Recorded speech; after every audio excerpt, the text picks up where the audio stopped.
Hari ini, kita akan membahas krisis lingkungan global sejak Perang Dunia II, konsep pembangunan berkelanjutan, kerangka kebijakan, dan solusi inovatif terutama untuk negara berkembang seperti kita. Mari kita mulai perjalanan ini menuju masa depan yang hijau.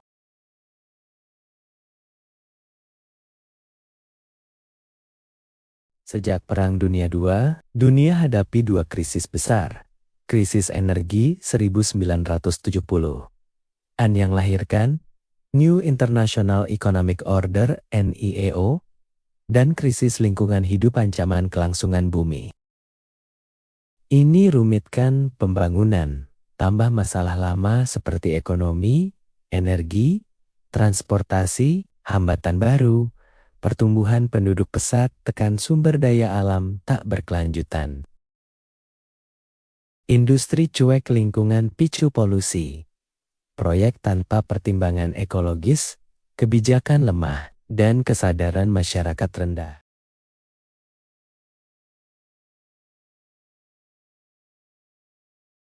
Pembangunan berkelanjutan capai ekonomi jangka panjang sambil jaga lingkungan. Integrasikan ilmu, sosial, budaya, teknologi, ekonomi, nilai kunci, konservasi biodiversitas, sumber daya berkelanjutan, tingkatkan kualitas hidup. Laporan Our Common Future 1987 definisikan, penuhi kebutuhan hari ini tanpa korbankan generasi depan. Bank Dunia 1992 tekankan dampak jangka panjang dan angkat kemiskinan. Pendekatan holistik, ekonomi dukung lingkungan, bukan rusak sesuai kondisi negara, seperti tekanan populasi di India, China.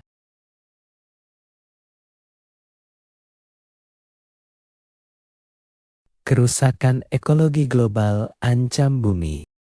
WCED katakan, tak selamatkan lingkungan tanpa pembangunan, tak bangun tanpa selamatkan lingkungan. Hambatan, tumpang tindih kewenangan, fragmentasi, keputusan tertutup.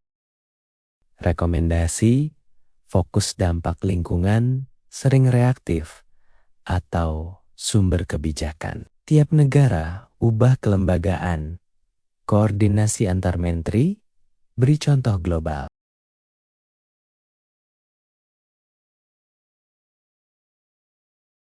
Di negara berkembang, perlindungan lingkungan menjadi prioritas sejak KTT Bumi 1992. Tapi implementasi lemah, seperti retorika politik tinggi, kebijakan minim, pendekatan, instrumen kebijakan, perubahan institusional, standar nasional, penegakan hukum, QA atau QC Lab. Tambah tujuan jangka panjang, instrumen ekonomi, pengendalian pencemaran terpadu, ubah proses keputusan, kontrol publik, kemitraan.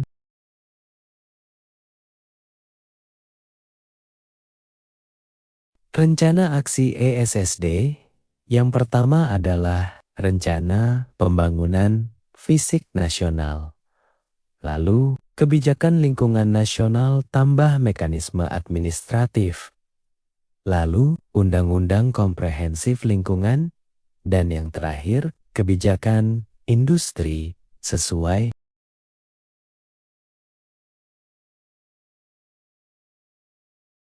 Definisi NPDP, Rencana Nasional untuk Pengembangan Teratur Lahan, Kota, dan Wilayah guna melindungi lingkungan dan meningkatkan kualitas hidup. NPDP harus menjadi langkah pertama dalam menciptakan strategi perlindungan lingkungan yang baik bagi suatu negara. Tanpa adanya NPDP, akan timbul ketidakefisienan dalam pengelolaan lahan yang berpotensi menyebabkan degradasi lingkungan lebih lanjut. Tujuan utama NPDP dapat mencakup 1. Perlindungan kawasan pertanian, terutama kawasan dengan potensi terbaik. 2. Pelindungan warisan alam, termasuk ekosistem darat dan laut, garis pantai, bangunan dan kawasan bersejarah, serta keagamaan. 3. Penempatan yang bijaksana untuk semua kegiatan sekunder dan tersier dengan mempertimbangkan isu-isu sosial ekonomi serta lingkungan. 4. Peningkatan kualitas hidup seluruh warganya. Hal ini mencakup semua aspek spasial yang terkait dengan kebutuhan pendidikan, pekerjaan, sosial, dan rekreasi masyarakat, serta sektor transportasi dan komunikasi.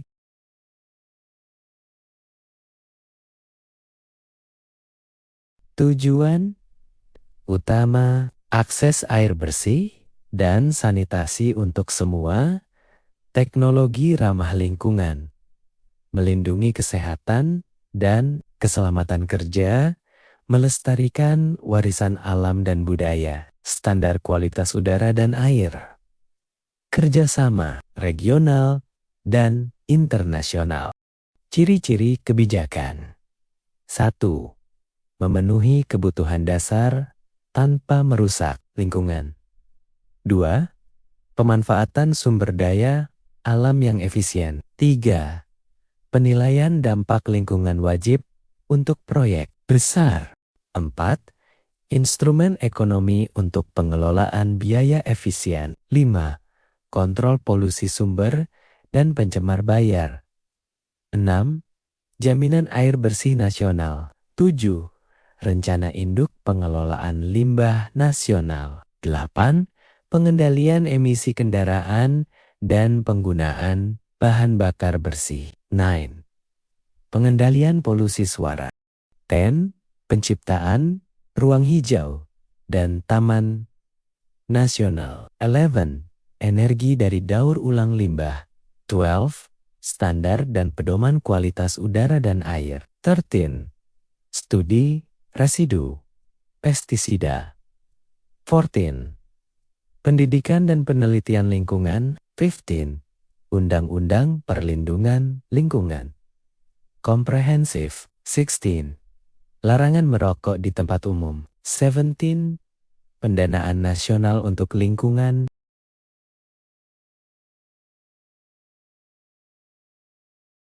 Tantangan hukum yaitu kompleksitas lembaga, celah koordinasi, desentralisasi efektif, penegakannya berupa korektif, sanksi, pengadilan lingkungan, denda jera.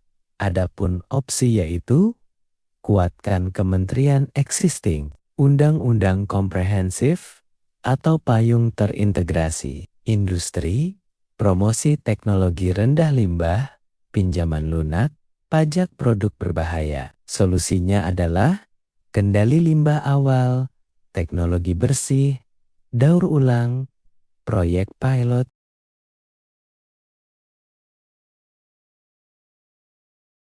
Pengaturan institusional, hubungan teratur antar lembaga yang saling berkolaborasi dan menggunakan sumber daya secara terkoordinasi untuk mencapai tujuan bersama. Isu antar sektor. Lembaga lama sulit lepaskan mandat khusus demi tujuan lingkungan yang lebih luas. B. Preferensi kementerian super menimbulkan masalah koordinasi. C. Solusi, pendekatan kompromi, dan penyesuaian mutual antar lembaga lama dan baru. Lembaga penegak hukum. A. Kewenangan bersama untuk pengawasan kualitas udara, air, kebisingan, limbah, dan lain-lain. B. Lembaga tetap bertanggung jawab, memantau, dan dapat diberi wewenang persetujuan, pemberitahuan penegakan, dan kepatuhan hukum.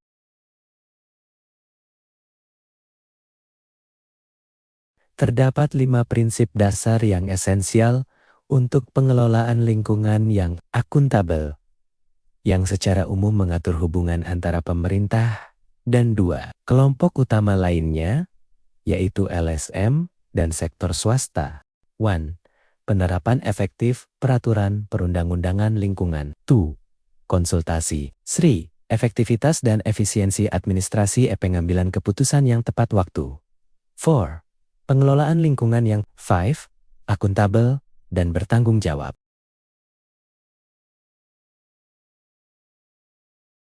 Ada kebutuhan mendesak untuk menyediakan pelatihan terkoordinasi dan standar bagi administrator SSD di negara-negara dunia. Ketiga, dengan fokus pada pengembangan keterampilan khusus yang kompleks untuk tugas pembangunan berkelanjutan. Sistem pelatihan harus dirancang inovatif, mencakup berbagai tingkatan mulai dari ilmiah hingga praktisi, serta membedakan manajemen publik sebagai pelayanan masyarakat yang berbeda dari manajemen bisnis, sehingga calon administrator benar-benar memahami peran mereka dalam mengelola program pembangunan secara efektif, terutama di tingkat akar rumput.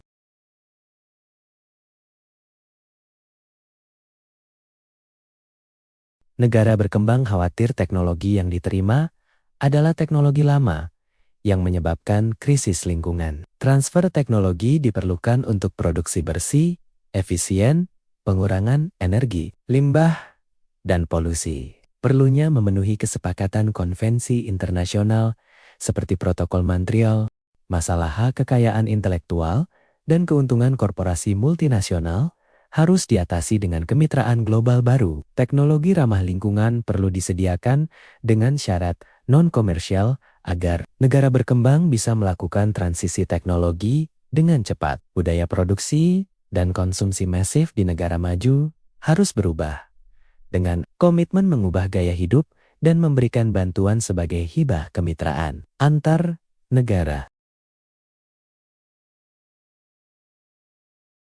Masalah dan tantangan. Banyak daerah di negara berkembang menghadapi krisis air bersih dan pengelolaan limbah yang buruk akibat kurangnya infrastruktur, polusi air industri dan domestik, serta meningkatnya volume limbah yang tidak terkelola. Hal ini berdampak pada kesehatan masyarakat dan kerusakan lingkungan, khususnya di perkotaan dengan pertumbuhan penduduk yang pesat. B. Analisis teori.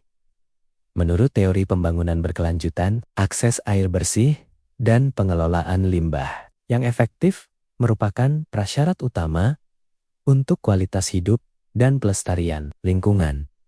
Inovasi teknologi yang hemat energi dan berkelanjutan seperti teknologi desalinasi modern, filtrasi nano, dan pengolahan limbah biologis sangat penting untuk mengatasi masalah tersebut. Kerjasama pemerintah, industri, dan masyarakat dalam penerapan teknologi ini merupakan kunci keberhasilan. C. Solusi dan rekomendasi. 1. Investasi infrastruktur air bersih dan fasilitas pengolahan limbah yang ramah lingkungan. 2. Penerapan teknologi filtrasi nano dan sistem desalinasi hemat energi untuk meningkatkan pasokan air berkualitas. 3. Pengembangan teknologi pengolahan limbah organik menjadi energi terbarukan, biogas, dan pupuk. 1. Membangun pusat inovasi air bersih dan pengelolaan limbah yang memadukan riset teknologi dan pelatihan tenaga ahli lokal. 2. Menginisiasi proyek pilot penggunaan teknologi filtrasi nano dan desalinasi modern di wilayah rawan kekeringan. 3. Pelatihan bagi pemerintah daerah dan masyarakat dalam penggunaan teknologi pengolahan limbah dan konservasi air. 4. Kolaborasi dengan sektor swasta dalam pengembangan solusi berbasis IoT dan AI untuk pengelolaan limbah. 5. Kampanye edukasi berkelanjutan untuk meningkatkan kesadaran pentingnya air bersih dan pengelolaan limbah.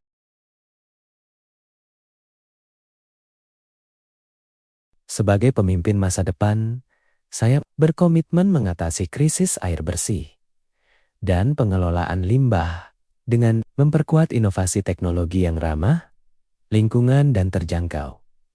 Saya akan menggalakkan investasi infrastruktur hijau dan membangun kapasitas tenaga ahli, serta menjalin kemitraan strategis dengan pihak swasta dan masyarakat. Mimpi saya adalah mewujudkan negara dengan akses air bersih yang merata, lingkungan yang sehat, dan masyarakat yang sadar akan pentingnya pelestarian sumber daya air demi generasi yang akan datang.